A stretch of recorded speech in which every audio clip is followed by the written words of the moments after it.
Em 2001, o Calil estava implementando, o Carlos Calil era o diretor do Centro Cultural, estava começando o período dele e ele me convidou para que eu participasse como presidente da Associação dos Amigos do Centro Cultural.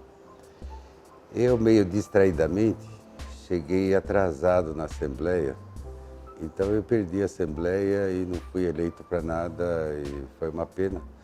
Aí isso foi em 2001. Em 2003 eu cheguei na hora. E aí eu comecei, o que foram 10 anos, devo dizer, foi um período, foi uma das coisas felizes que eu fiz da minha vida. Uma vez que nós somos amigos, né, do Centro Cultural, e a gente é mais que amigo, a gente é entusiasta do Centro Cultural, né?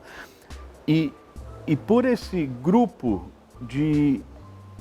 dos conselheiros estarem juntos e estarem em várias áreas de atuação, né, nós estamos muito antenados no fato o que está acontecendo do lado de fora, né? Quais são as demandas. Cássia, quando eu olho para trás desses 20 anos, acho que a primeira coisa foi a qualidade das pessoas e a seriedade das pessoas que fazem parte do Conselho do Centro Cultural. São pessoas que passaram, eu gostaria realmente de ressaltar a qualidade de experiência de vida, de experiência, né? Você tem dos mais variadas profissões, conhecimentos e essa junção de experiências e um objetivo comum que se viu da necessidade, né? Da necessidade de se oferecer cultura, né? No verdadeiro sentido da palavra, né? Tem uma mistura de experiências, né, em benefício de uma causa só, né? A Associação dos Amigos, em princípio, é uma associação para ter força política. E é por isso que a Associação dos Amigos tem que ser uma associação muito bem formada, né?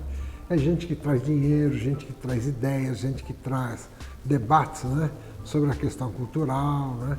Então, precisa de tudo isso aí para ser uma Associação dos Amigos boa, né, que pode ser atuante, né?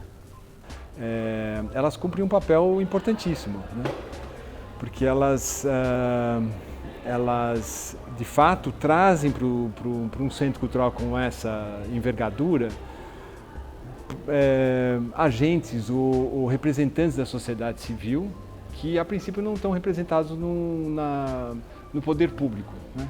Uma estrutura de gestão cultural da dimensão de uma Secretaria Municipal de Cultura, né? Lembrando que, às vezes, assim, o Centro Cultural tem um particular também que a equipe que ele tem, né, a estrutura que ele tem é comparável até com secretarias de culturas de grandes capitais do Brasil, né? Então, ele em si já, de certa maneira, é uma instância, né, que pensa as várias formas culturais, né? E para tanto, ele precisa desse apoio que vem, obviamente, nesse caso, por ser um equipamento público, da esfera pública, mas complementos e atenção. Às vezes, eu acho que mais do que o financeiro, é a real participação de importantes agentes do mundo da esfera privada, né? A cada 15 dias, a gente tinha reunião do que eu chamava de corpo diretivo, né? E o corpo diretivo participava até a procuradora, né? Então tinha uma representação legal do Centro Cultural, tinha todos os diretores das divisões, a arquitetura também participava, né? E a associação também participava. Então tinha no fundo, assim, é um trabalhar coletivo, compartilhado, né? E com o que gerava compromisso. O que eu acho mais importante, assim, nessas horas é você fazer com que a associação realmente estava comprometida com o projeto, né? Porque ela também fazia parte do projeto. Ela não se via meramente como uma prestadora de serviços. pela sua natureza, ela consegue estabelecer relações com a iniciativa privada e trazer apoios da iniciativa privada para dentro da casa, que a gestão pública não consegue, da forma como a associação consegue. Eu acho que ela é uma espécie de consciente coletivo daqui, sabe?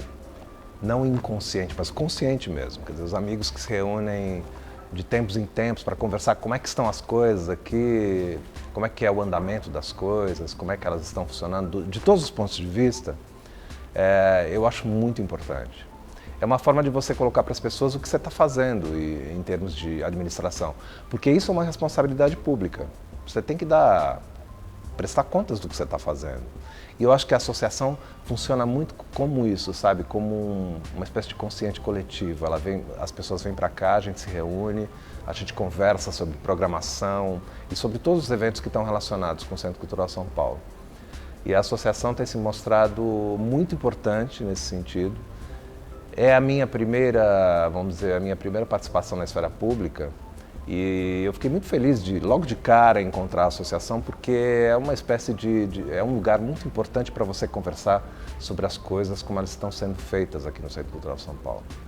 A associação aqui tem, acho que, um papel fundamental de colaborar com o Centro Cultural São Paulo, mas ela faz isso de uma forma, lógico, muito integrada com a vontade política e a missão da instituição, mas de uma forma ainda limitada, quer dizer, através de projetos específicos, tá certo? Através, enfim, de colaboração de pessoas que se dispõem a, numa certa periodicidade, vir aqui debater, conversar com os responsáveis pela gestão do Centro Cultural e verificar onde eles podem colaborar. Acho que é importante porque permite a realização de alguns projetos que podem ser estratégicos, mas tem ainda uma dimensão reduzida frente toda a responsabilidade do Centro Cultural São Paulo na atividade cultural da cidade de São Paulo, enfim. Para quem é da sociedade civil, é um orgulho poder participar de reuniões de apoio ao Centro Cultural São Paulo, né? Isso seria um motivo de comemoração, você conseguir participar dessa associação. E eu não vejo isso. Somos 20 pessoas todas assim, de vida e ação cultural, né? Vida muito intensa na vida cultural, que participam aqui, diretores de outras instituições que vêm colaborar aqui, gente que tem uma longa carreira trabalhando pela cultura e que vem trabalhar aqui como sócio dessa associação dos amigos do Centro Cultural São Paulo. Acho que a gente podia ampliar isso. Eu acho que isso talvez seja uma bela missão para os próximas etapas da associação. Ela crescer, se expandir, para exatamente poder cumprir melhor sua função de ser um apoio operacional ao Centro Cultural São Paulo. O fato, quando eu cheguei aqui, eu cheguei em março de 2001, não é isso? E eu perguntei da Associação de Amigos, ela tinha sido extinta em dezembro, quer dizer, como um dos últimos atos da gestão anterior.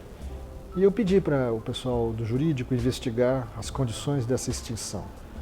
E ela não tinha sido regular. Essa extinção não tinha seguido o protocolo que era necessário para que a extinção valesse. Então nós conseguimos anulá-la. E isso foi fundamental, porque ao anulá-la, então a gente a refez, no sentido do apoio da sociedade, convocamos intelectuais, artistas, muita gente, tem uma lista formidável, depois você pode olhar, que participou dessa refundação da Associação de Amigos em 2001 e deu legitimidade a ela, e ela passou a existir de fato. Isso tudo tem a ver com a nossa estrutura administrativa, jurídica, que não pressupõe autonomia para os órgãos. Em outros lugares do mundo, você tem autonomia, os órgãos têm autonomia. Claro que tem que prestar contas, evidentemente, a instâncias superiores e à própria sociedade. Eu não estou dizendo que autonomia no sentido absoluto, mas uma autonomia gerencial, administrativa e dentro de certos parâmetros financeiros facilita enormemente, permite que você que você atue, né, com a agilidade que é necessária. Eu faço parte do conselho há muitos anos, enfim, junto com diversas outras pessoas, onde é uma dedicação parcial, muito limitada, mas que para mim é muito prazerosa porque você identifica na expressão do que o Centro Cultural faz um pouquinho, por menor que seja, da tua colaboração por estar se dispondo a vir aqui algumas vezes por ano, se dispondo a ler os balanços, a discutir com a direção da casa os projetos e os rumos que a própria casa define, porque é assim que eu penso que tem que ser. Essa junção de iniciativas, esse acho que é a grande história desses últimos 20 anos, né? Eu já faço parte há muito tempo da associação, agora como presidente, e justamente essa simbiose de trabalhar junto com os diretores gerais, que são colocados pelos vários secretários da cultura, os vários partidos políticos. Então, a nossa associação ela é apolítica, não importa quem está prefeito ou quem está secretário de cultura, né? A nossa visão é a gente estar permanentemente alinhado com as demandas da sociedade hoje de São Paulo.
Eu não conhecia muito o Centro Cultural e aí eu fui me familiarizando. A tarefa, como todos sabem, de uma associação dos amigos é fazer uma certa interface com as pessoas que assistem, a comunidade em geral, e também facilitar o intercâmbio de recursos que viessem da sociedade civil.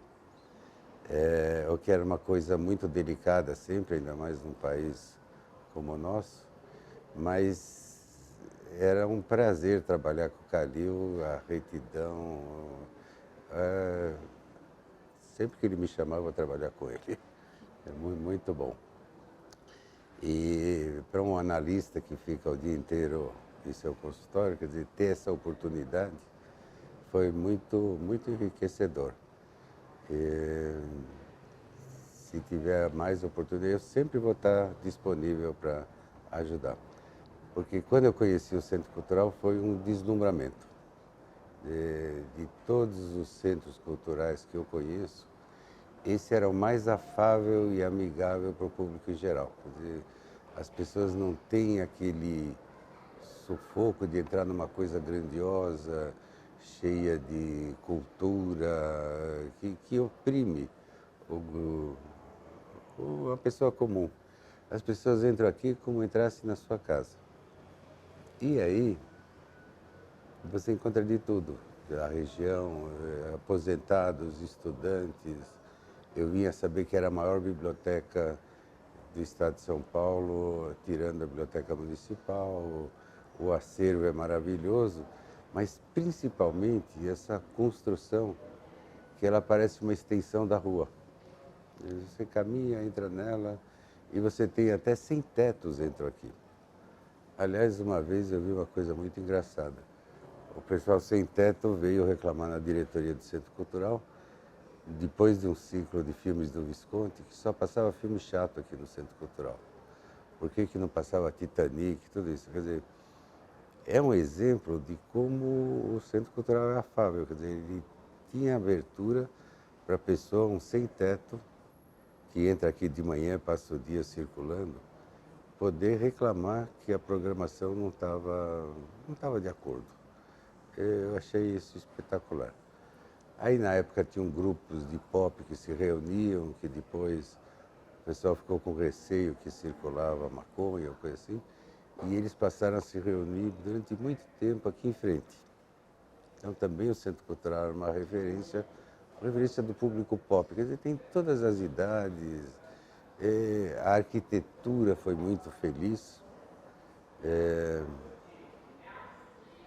Foi feito num governo que eu não apoiaria, mas foi uma coisa boa que foi feita nessa época.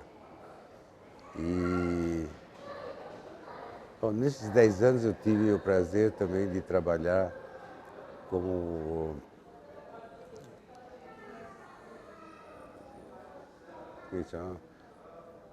o Martin.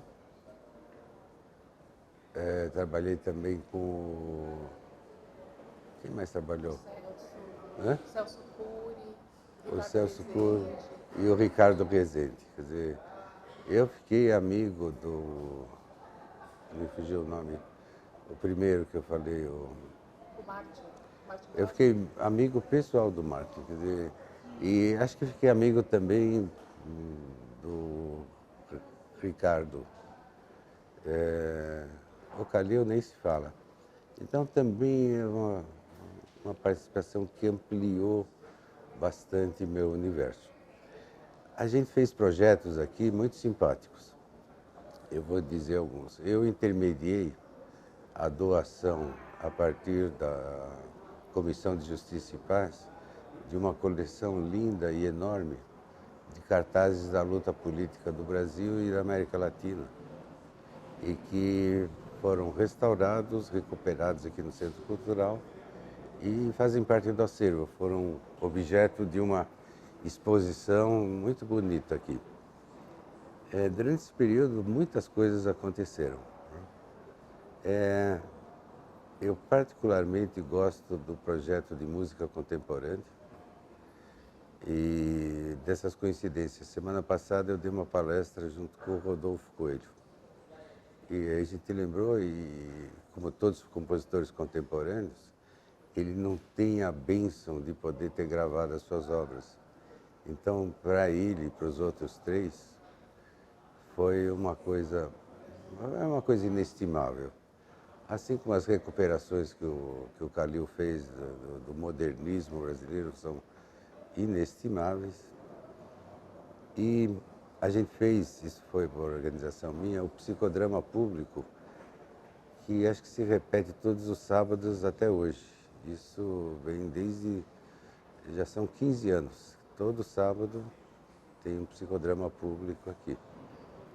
Como analista, durante uma ocasião eu tive uma ideia de fazer uma experiência de instalar uma poltrona, 2 poltronas, no meio do Centro Cultural e pôr num cartaz que as pessoas podiam se inscrever, fale com um psicanalista.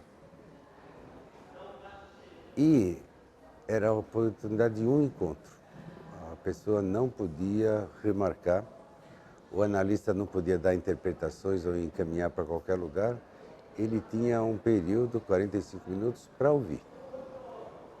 E podia dialogar, mas não usar do instrumento da interpretação ou de encaminhar para qualquer lugar, mesmo o serviço público.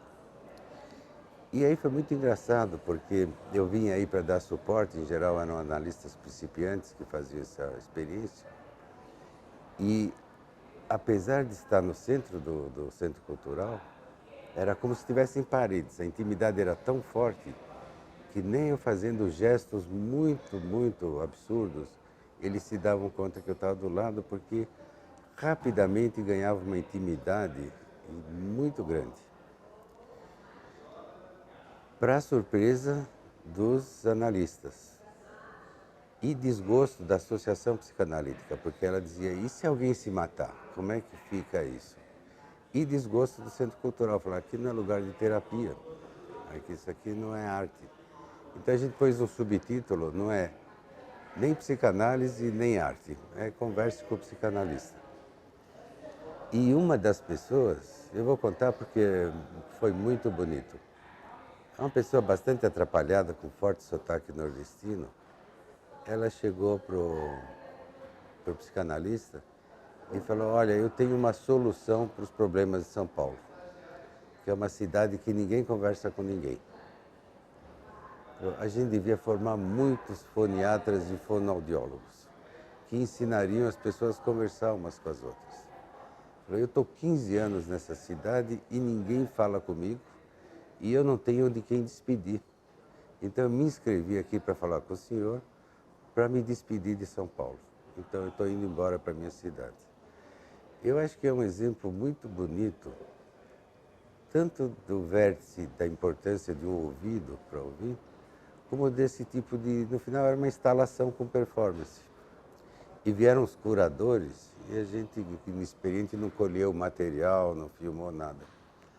Mas também é um exemplo da receptividade, quer dizer, a pessoa encontrou alguém para dar adeus a São Paulo. É uma cidade que precisa de muitos foniatras e fonoaudiólogos, porque ninguém conversa com ninguém.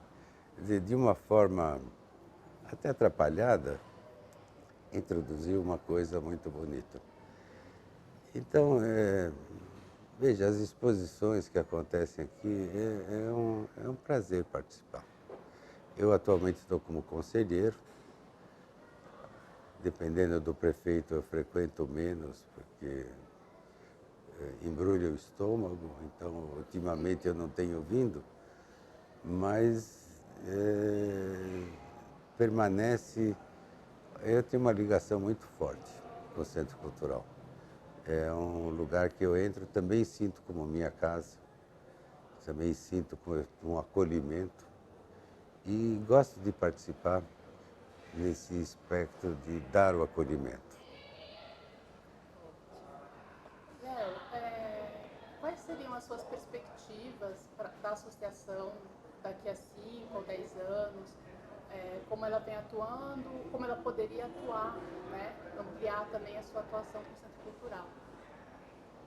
Eu acho que o grande papel em que a associação pode trazer, primeiro, é econômico. de criar uma base sólida para doações de projetos específicos, para captação. Eu não sei qual o futuro da Lei Rouanet, ela é tão discutível, mas vamos dizer, essa questão de aportar recursos ao que o Estado sempre é tão econômico, tão sem recursos para fazer o tanto que é possível fazer, esse seria um papel. Outro papel seria de organizar a comunidade ao redor, no sentido de que ela participasse organizadamente. Quer dizer, até eu tenho dúvida disso, porque espontaneamente as pessoas são tão presentes aqui. A frequência do centro, eu não lembro os números, mas ela é assombrosamente grande, comparando com outros centros culturais, não só do Brasil, do mundo. Muitas coisas tão bonitas que acontecem aqui, até porque não tem esse furor privativo da autoimagem, elas não são tão bem divulgadas. Então, participar na divulgação disso também seria um papel fundamental. E, nesse sentido, ir ampliando seus quadros, de mais pessoas participando, já que tem esse espaço de participação do cidadão comum numa situação em que as pessoas que trabalham aqui são contratadas da prefeitura, do estado, o que seja. Então, de abrir esse espaço à maior participação. Tem mais algo mais que você queira comentar, algo que você lembre, que seja um fato curioso durante esses 10 anos, ou mesmo na realização desses projetos que você citou?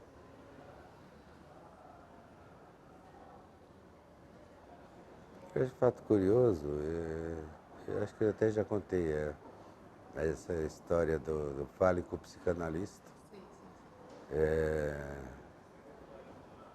Eu poderia dizer.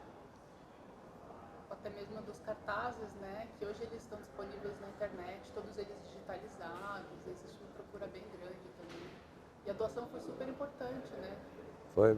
Bom, eu, como participante das lutas dos anos 60, 70, eu tinha um contato privilegiado com a Comissão de Justiça e Paz, e esse contato permitiu que eu trouxesse os cartazes. Vocês não acreditam, estavam jogados no chão, dezenas, centenas, jogados por uma sala, alguns enrolados, outros rasgados, e cada um era um testemunho de uma luta.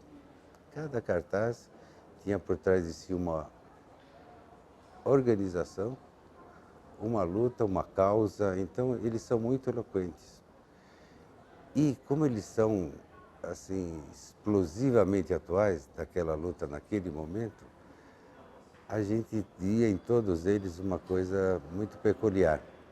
Todos tinham data, mas nenhum tinha um ano, porque todos eram para a semana que vem.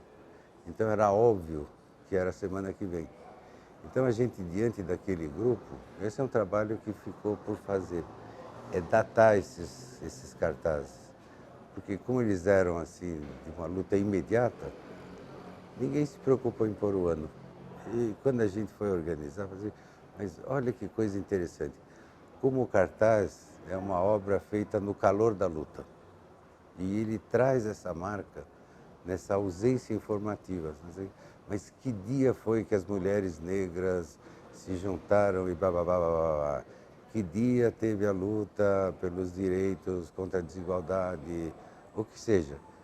Então, também tem de interessante que, não tendo a data, eles também ganham uma eternidade. Eles são 28 de março de qualquer ano. São lutas que provavelmente, se a gente pegar cartaz por cartaz, elas continuam pertinentes. Só que não são mais para a semana que vem. Elas viraram um acervo eternizado quando vieram aqui para o Centro Cultural. Então, eu acho muito importante a gente ter isso. Esse registro das lutas. Ninguém guarda os cartazes, nem eles guardavam. Estava jogado porque ia pondo, e por desleixo eles iam jogando numa sala. Isso é um acervo maravilhoso que merece estar no Centro Cultural. Aliás, quando eu disse que não conhecia o Centro Cultural, não é verdade. Eu já conheci o Centro Cultural bastante por um tipo de exposição com jovens artistas plásticos. Então, era alguma coisa que eu vinha ver. Assim como eu venho ver, eu tenho uma nora que é bailarina e ela apresentou um espetáculo de junção de balé com artes visuais e teatro. Lá embaixo, no porão, onde tem aquelas pedras, que aliás é um espaço cênico que eu só vi usado nessa ocasião. É espetacular. Tem umas pedras enormes embaixo, do lado dos alicerces do Centro Cultural. Então você apresentar alguma coisa naquele espaço é maravilhoso. No período que eu tive aqui, também se fizeram muitas reformas. Até pegou fogo no teto. Incêndio e se reconstruíram os teatros, o cinema. Eu nem sei enumerar quantas obras, porque o Calil foi um diretor histórico, o Martin também foi um diretor muito especial e o Ricardo também, né? Os três com quem eu tive essa proximidade. Veja só, você vem aqui ajudar, ganha 3 amigos por toda a vida, né? Fora mais, né? Um tempo, a secretária aqui da associação, ela era também a minha secretária, a Cecília. Então aí eu sabia o dia inteiro do Centro Cultural. Eu amo o Centro Cultural. Obrigada, Léo. Tá bom? Obrigada, ficou ótimo. Mas depois você dá uma editada, né? Sim, a gente dá uma editada. Mas ficou bom? Ficou ótimo. Ficou ótimo.